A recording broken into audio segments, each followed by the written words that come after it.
송축해 내 영혼 내 영혼아.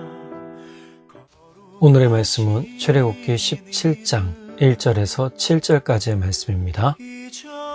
이스라엘 자손의 온 회중은 신광야를 떠나서 주님의 명령하신 대로 진을 옮겨가면서 이동하였다.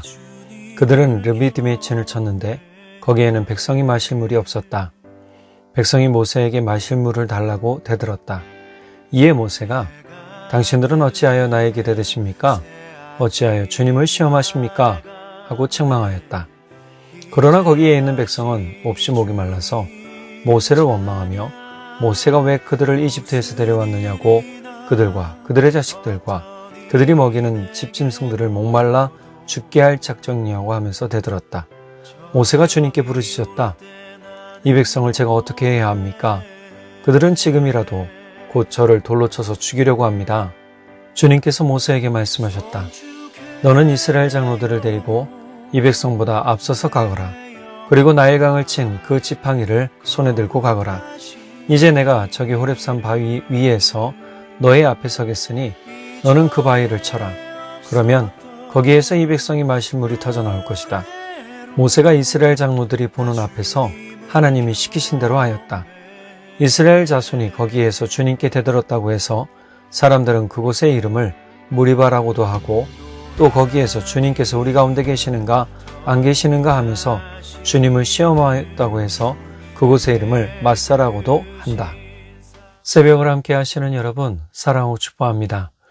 이스라엘 백성들은 오늘 본문에 보면 신광야를 떠나서 주님이 명령하신 대로 진을 옮겨가며 이동을 시작하지요. 시작하면서 이제 도착한 곳이 르비딤입니다. 르비딤에 진을 치는데 물이 르비딤에는 없었습니다. 즉 마실 만한 오아시스가 없었죠. 우리가 15장에서 쓴물 마라에 대한 이야기를 들었죠. 하나님께서 인도하신 곳이 오아시스였는데 이 오아시스의 물은 너무 써서 마실 수가 없다 해서 쓴물이라고 해서 마라라고 했죠. 하나님께서 모세에게 방법을 알려주시고 그 보여주신 나무의 가지를 꺾어서 물에 던지니 단물이 되었다. 자, 그리고 16장에서 메추라기와 또 만나에 대한 기적을 하나님 보여주시죠. 사실 이 이후에 얼마나 쉬었는지 좀 오래 쉬었던 것 같습니다. 그리고 다시금 이동할 만한 힘을 얻었을 때 이동을 해서 간 곳이 르비딤이죠. 르비딤의 뜻은 평야, 쉬는 곳, 휴식처입니다. 본래 말은요, 등불, 횃불이라는 뜻의 레피딤에서 유래했다고 합니다. 그러니까 등불과 횃불이 있는 것은 평안과 안식처라는 뜻이 되겠죠.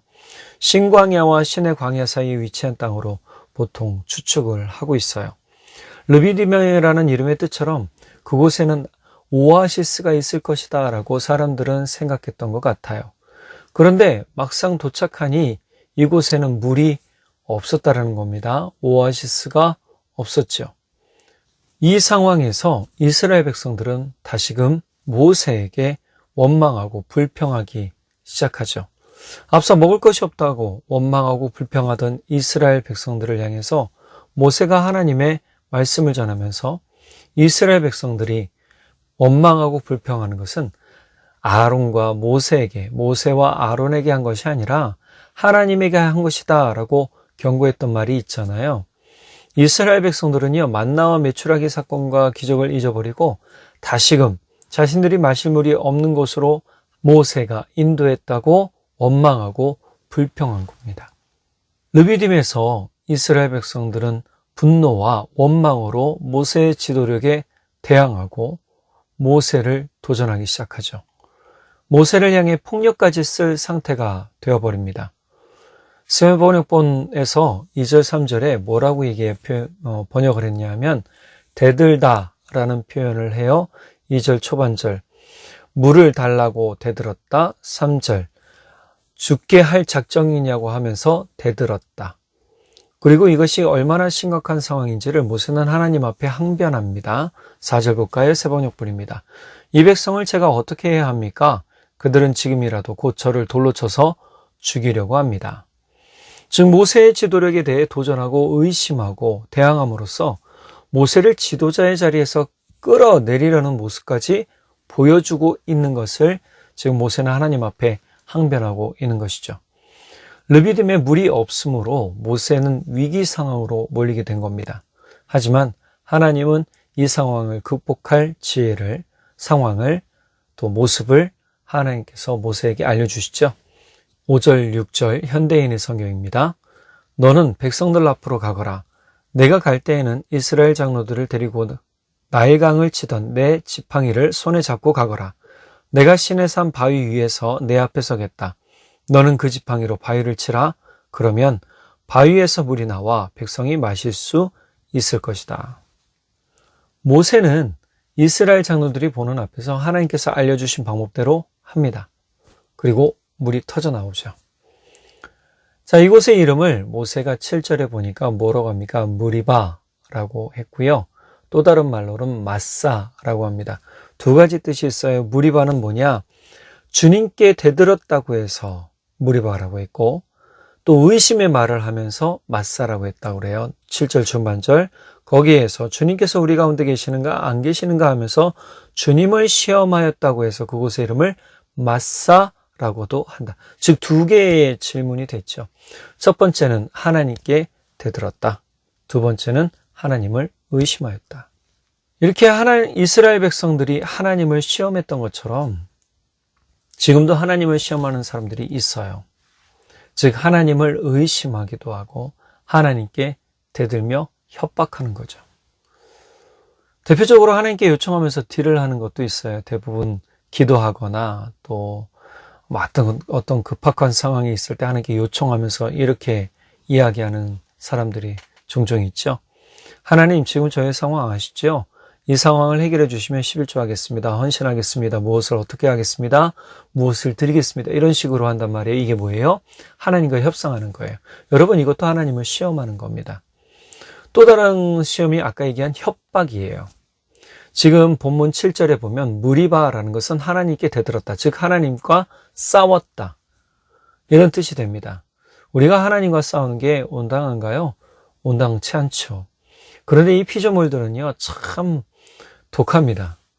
창조주를 향해서요, 대들어요, 싸워요. 오늘 본문이 바로 그렇다는 겁니다. 이렇게 협박성 말 하는 것을 이야기해주고 있는 거죠. 우리가 신앙을 가졌다 하면서도 종종 우리가 하나님을 향해서건 또는 영적 지도자를 향해서건 이런 이야기를 할 때가 있어요. 여러분, 그런 말을 그치시기 바랍니다. 하나님을 향한 시험의 말을 그쳐야 된다는 겁니다.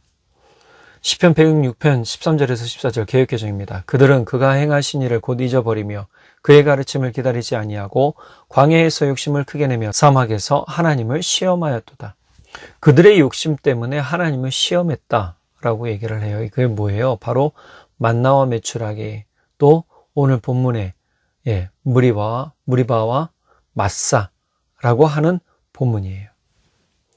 이 부분을 보면 사람이 얼마나 욕심이 가득한가, 자기 자신의 만족을 위한다면 그 어떤 것이라도 싸우려고 대드는 모습들을 볼 수 있다라는 것이죠.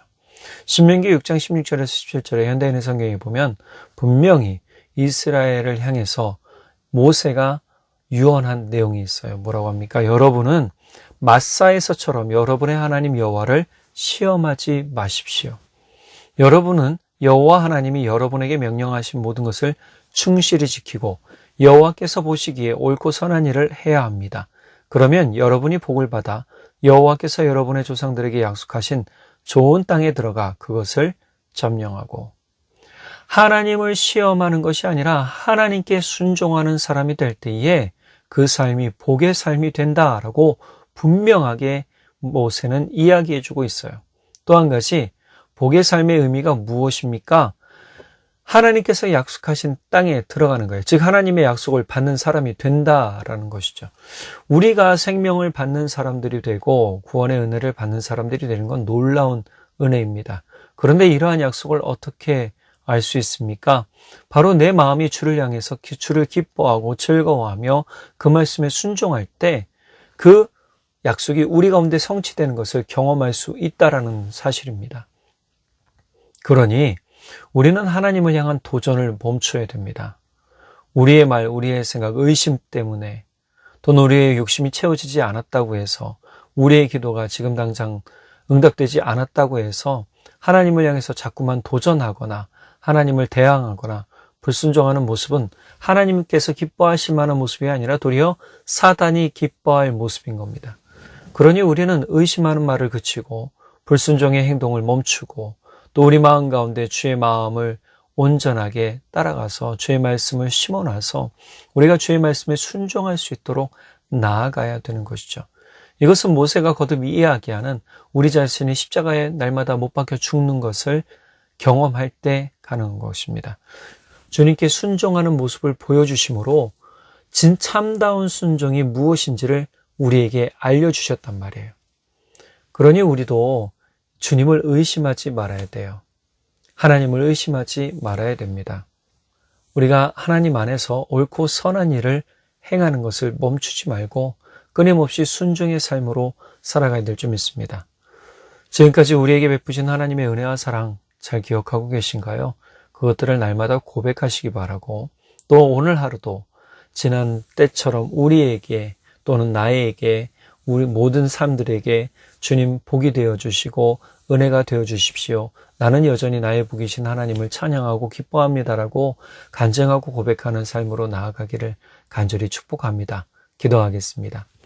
사랑의 하나님 아버지, 우리가 하나님 시험하는 것을 멈추겠습니다. 그동안 시험했던 것이 있다면 회개합니다.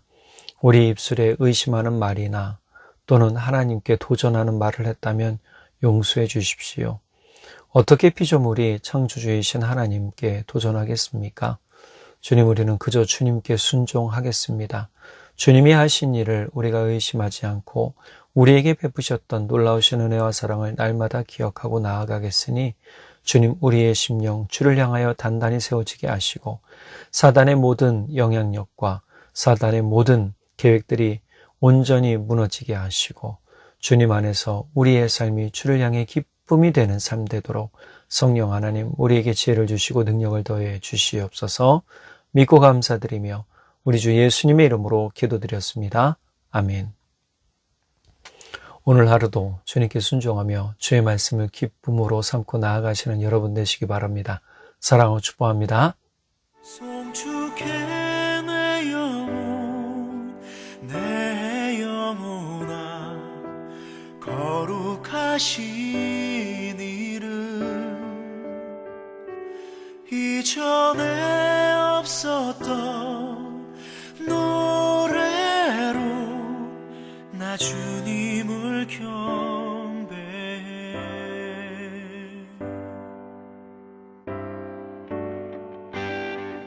해가 뜨는 새 아침 밝았네 이제 다시 주님 찬양 무슨 일이나 어떤 일이 내게 놓여도 저녁이 올 때 나는 노래해